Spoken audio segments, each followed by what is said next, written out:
አሁን የምናየው ደግሞ ስለ ፍቃድ አጠያየቅ ሲሆን ማለት ከትምህርት ቤት የምንቀርባቸው ብዙ ምክንያቶች ይኖራሉ።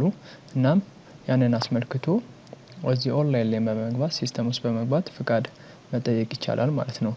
ፍቃድም ለመጠየቅ በቅድሚያ አድ የምትለዋ በተንን እንጫናታለን። አድ የምትለዋን ከተጫነን በኋላ ክላስ እንመርጣለን። ክላስን እንመርጥና 8ኛ ክፍል እንደሆነ ክፍላችንን እንመርጣለን። መች ነው የምንቀረው?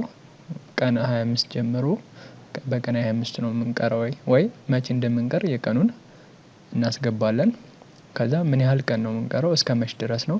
ከቀን እንደዚህ እስከ ቀን እንደዚህ በሚለው እስከ ቀን ስንት ነው? 1 ቀን ነው 2 ቀን ነው በሚለው እሱን እንልና እናስገባለን። የምንቀርበት ምክንያት ለምንድነው የሚለውን እዚህ ላይ እናስገባለን ማለት ነው።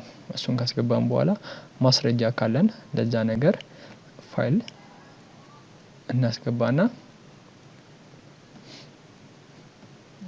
ፋይል እናስገባለታለን። እንዲህ ፋይል ካስገባንለት በኋላ ሴቭ እንለዋለን።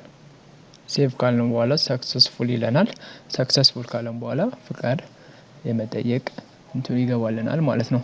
ፍቃድ የጠየቅነው አሁን እዚህ ጋር እንዳስቀመጥነው መቼ አፕላይ ዴት ያስገባንበት ቀን ከመቼ ጀምሮ ምን ያህል ቀን እንደምንቀር እዚህ ውስጥ እናስገባለን እና ፍቃድ ተሰጥቶናል አልተሰጠንም የምንለው እዚህ ስታተስ የሚለው ውስጥ እናያለን ማለት ነው።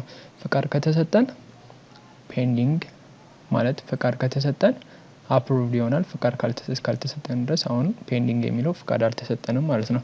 አፕሩቭድ ከተባለ ግን ፍቃድ እንደተሰጠን ያሳያል ማለት ነው።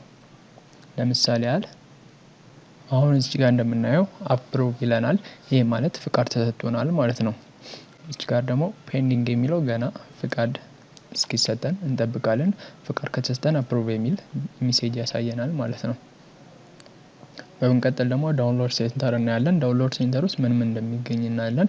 አሳይመንቶችን እናገኛለን። ስተዲ ማቴሪያል፣ ሲላቢዩስ እና የተለያዩ ዳውንሎዶችን እዛ ላይ ማግኘት እንችላለን ማለት ነው።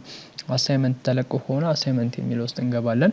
አሳይመንት የሚለው ውስጥ ከገባን በኋላ አሁን ለምሳሌ እዚህ ጋር እንደምናየው የተለያዩ አሳይመንቶች ተለቋል ማለት ነው። ያንንም ለማግኘት አሳይመንት ዳውንሎድ የሚለውን እንነካለን። ዳውንሎድ የሚለውን ከነካን በኋላ አሳይመንቱን እዚህ ጋር ዳውንሎድ አድርገን ማየት እንችላለን ማለት ነው። እና የተለያዩ አሳይመንቶች ሲለቀቁ እዚህ ውስጥ በመግባት ዳውንሎድ እናደርጋለን። ሌላ ደግሞ ስተዲ ማቴሪያል የመማሪያ የተለያዩ እንትኖች ከተለቀቁልን ቪዲዮዎችም ይሁን የተለያዩ የመማሪያ ቁሳቁሶች ከተለቀቁልን ስተዲ ማቴሪያል ውስጥ በመግባት እናገኛለን ማለት ነው። እናም የተለቀቀልንን ፋይል ወይም መማሪያ ቁስ ዳውንሎድ ለማድረግና ለመጠቀም ስንፈልግ አክሽን የሚኖረው ቦታ ላይ መተን ዳውንሎድ እናደርጋለን ማለት ነው።